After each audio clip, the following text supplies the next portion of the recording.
Harmanpreet कौरची team India आज दक्षिण African टीमशी भिडणार। डी.वाय. पाटील स्टेडियमवर वनडे विश्वचषकाचा अंतिम सामना। पहिल्या विजेतेपदाची भारताला आस।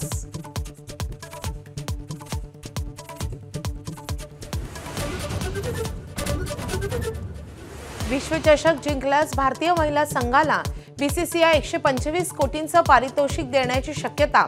नवी मुंबईच्या डी.वाय. पाटील स्टेडियमवर आज अंतिम सामना। मविया मनसेला विनापरवानगी सत्याचा मोर्चा काढणं भोवलं। आयोजकांवर मुंबई पोलिसांकडून गुन्हा दाखल।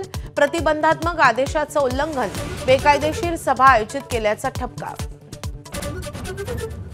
पुण्यात आंदेकर कोमकर टोळी युद्धातून रिक्षाचालक गणेश काळेची हत्या। मृत रिक्षाचालक आंदेकर टोळीतील सदस्याचा भाऊ। 4 आरोपींना अटक।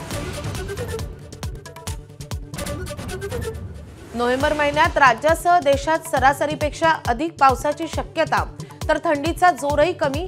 हवामान विभागाचा अंदाज।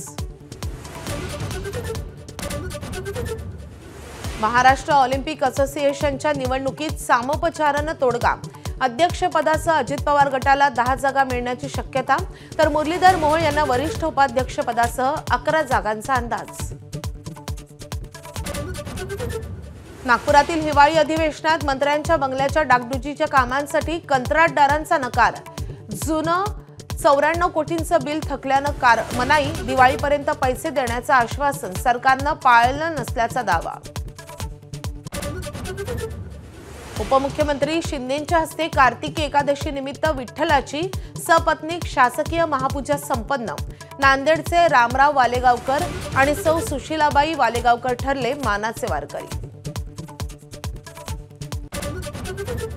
कार्तिकी एकादशी निमित्त चंद्रभागेच्या तीरी भाविकांचा मेळा।